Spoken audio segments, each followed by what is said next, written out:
Story 1. On a personal level, Grover Cleveland groomed his wife from infancy. He met her when she was a literal baby, bought her baby gifts through her childhood, and when her father died, she was 11, Cleveland became her formal guardian.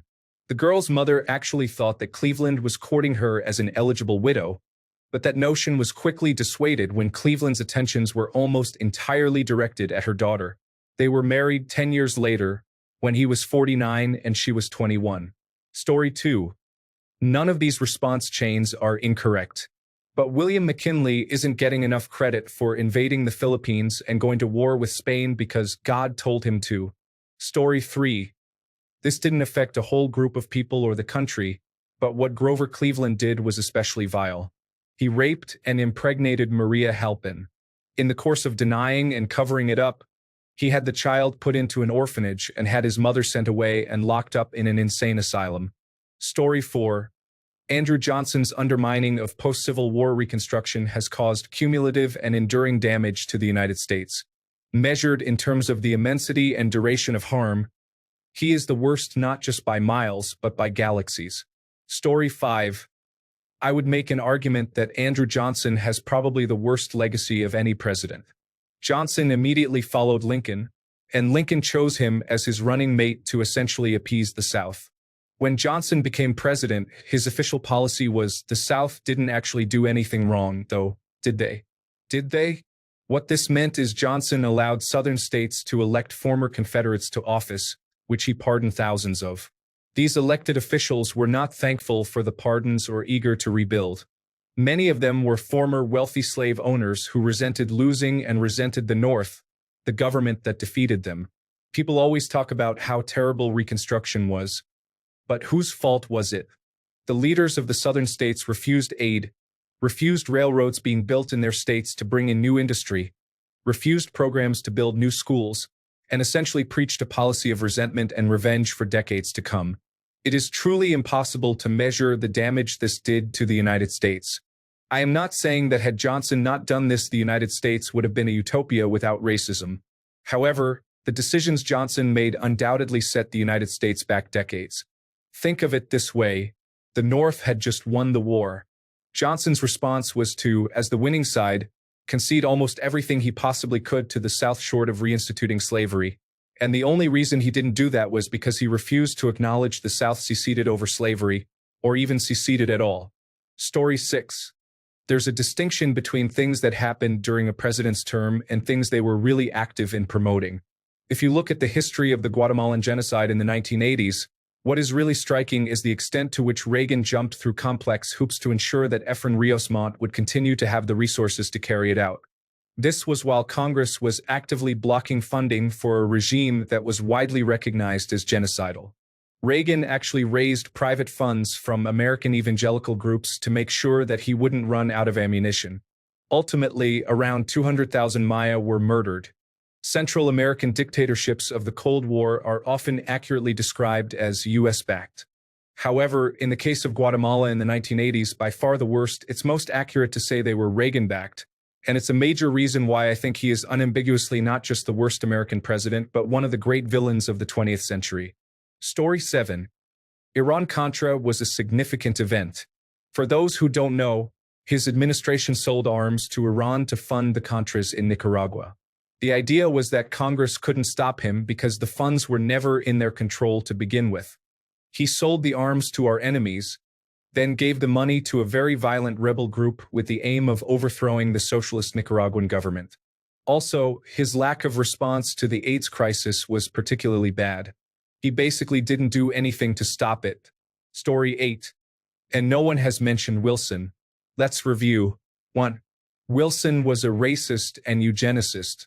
Wilson mandated the segregation of federal employees and instituted hiring preferences that favored white individuals. He literally decided to screen Birth of a Nation, a Ku Klux Klan propaganda film, at the White House. His grandiose ambitions for global order resulted in the ill-fated Versailles Treaty, contributing to the destabilization of Europe between World War I and World War II.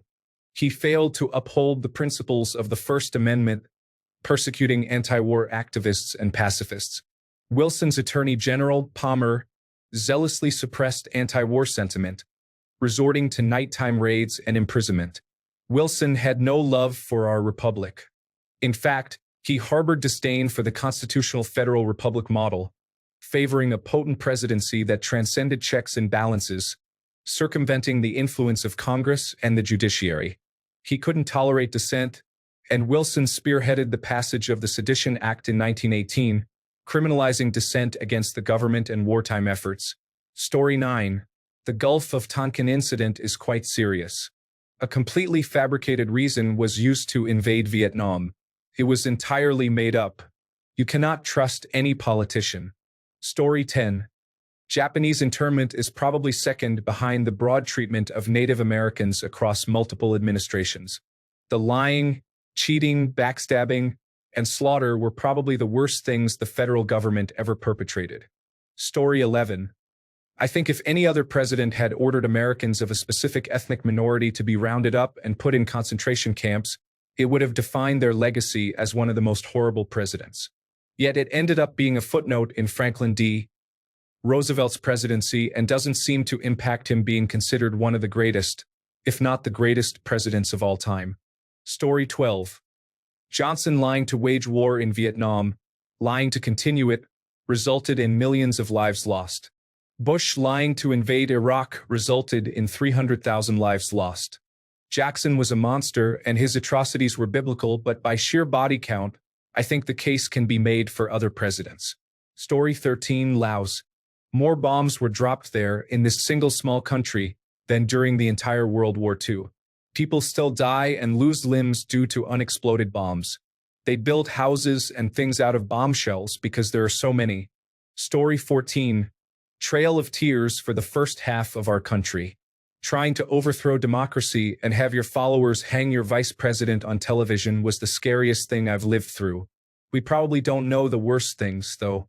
Story 15. Andrew Jackson was America's Hitler, but people didn't care about Native Americans compared to the Jews. Hitler's Holocaust was inspired by how Americans exterminated the Native Americans, like the Trail of Tears during Jackson's presidency. Story 16. 1. Andrew Jackson and the Trail of Tears, 1830s. Action.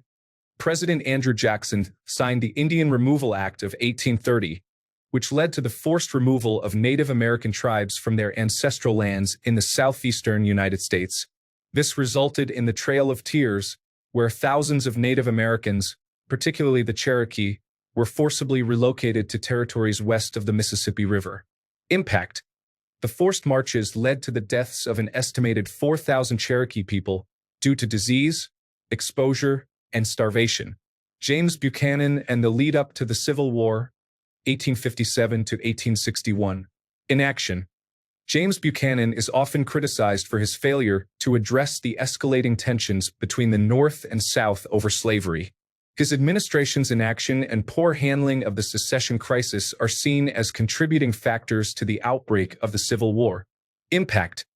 The Civil War resulted in over 600,000 deaths and immense destruction, deeply affecting the nation. Herbert Hoover and the Great Depression, 1929 to 1933. In action. Herbert Hoover's response to the onset of the Great Depression is widely criticized.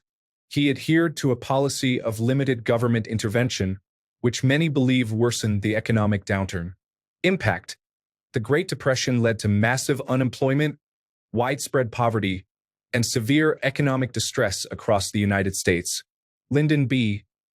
Johnson and the escalation of the Vietnam War, 1964 to 1969. Action. President Lyndon B. Johnson significantly escalated United States involvement in the Vietnam War. The Gulf of Tonkin Resolution in 1964 gave him broad military powers in Vietnam, leading to a protracted and deeply unpopular war. Impact. The Vietnam War caused the deaths of over 58,000 American soldiers and millions of Vietnamese civilians, along with widespread social and political unrest in the United States. George W. Bush and the invasion of Iraq, 2003. Action. The decision to invade Iraq in 2003, based on the belief that Iraq possessed weapons of mass destruction, which were never found, led to a prolonged conflict. Impact. The Iraq War resulted in the deaths of hundreds of thousands of people, destabilized the region, and contributed to the rise of extremist groups like the Islamic State of Iraq and Syria. Donald Trump and the COVID-19 pandemic response, 2020. In action. Donald Trump's handling of the COVID-19 pandemic, particularly in its early stages, has been widely criticized. His administration was accused of downplaying the severity of the virus, delaying the federal response, and spreading misinformation. Impact. The United States experienced some of the highest numbers of COVID-19 cases and deaths globally, with significant impacts on public health, the economy, and daily life. Each of these actions or inactions had profound and lasting consequences, making them some of the most controversial and impactful decisions in United States presidential history. Story 17. Nixon starting the war on drugs, no contest. You could forgive the people who passed the 18th Amendment and the Volstead Act. They didn't know any better. But Nixon grew up during Prohibition, and he knew perfectly well that what would follow from his crackdown on the drug trade would cause a massive upsurge in criminal violence. That's precisely what happened in the 1920s and 1930s, and it's exactly what happened after the 1970s. You can certainly debate whether or not Nixon's intentions were noble. I'm not going to conjecture as to what was in his mind, but he should have known better, and one day, when enough old idiots have died off, we will get a drug policy that acknowledges the reality of drug addiction and the pernicious dynamics of black markets. When that day comes, people will shake their heads in grief and bewilderment as to why we wasted so much time and ruined so many lives in this hopeless, quixotic nightmare. Story 18. If we are looking at actions given by direct orders as opposed to travesties happening under the administration, I would say the Iraq War, bearing in mind a bias towards recent events and using how widespread the impact was as opposed to ethical lines as a yardstick. No weapons of mass destruction for one, destabilizing the region of which we are still feeling the repercussions. Saddam is a horrible person, but he was a balancing act against Iran, and the power vacuum he left led to bigger monsters like the Islamic State of Iraq and Syria. Story 19. Hoover sent the troops in under Douglas MacArthur to break up the bonus army in 1933 World War I veterans who were promised much but received little. Veterans were killed. Story 20. Pull out of Afghanistan, leaving $80 million of military equipment for the enemy. The same president left hundreds of Americans and allies behind too. The second worst president did the same with equipment in Iraq. Both presidents have close ties. Story 21. To add to the list of atrocities. During the Great Depression, President Hoover deported over 1 million Mexicans. Many of them were American-born citizens. Their crime, according to Hoover, was taking away jobs from white Americans. Mexican individuals were also removed from hospitals regardless of illness and dumped in Mexican border towns. Mexican girls were also sterilized in United States hospitals against their will. Story 22. All these answers are probably skewed through the lens of time, but if the modern 24-hour news cycle existed and leaks were prevalent, most presidents would look bad through today's lens, except maybe Jimmy Carter. He was too nice. John F. Kennedy is pretty universally respected, but he was a serial cheater, had questionably consensual sex with one of his underage interns, and had a manic episode high on methamphetamine, where he stripped naked and ran through the halls of a hotel while being chased down by the United States Secret Service. Richard Nixon ordered a nuclear strike on China while drunk. Lyndon B. Johnson exposed himself any chance he got. Ronald Reagan literally had dementia while refusing to cede power. Donald Trump exhibited blatant criminality and complete disregard for law and oath of public office, presumably selling national security intelligence to Saudi Arabia. George W. Bush used September 11th to mislead the American public into supporting the Iraq War, killing an estimated 500,000 Iraqis and leading to the formation of ISIS, and contributing to the second-largest economic recession in American history. Barack Obama's widespread proliferation of domestic surveillance and massively accelerated approval of drone strikes with inadequate military reconnaissance. I can keep going, but noble presidents are few and far between. Story 23. I found this article on Iran's 1953 coup.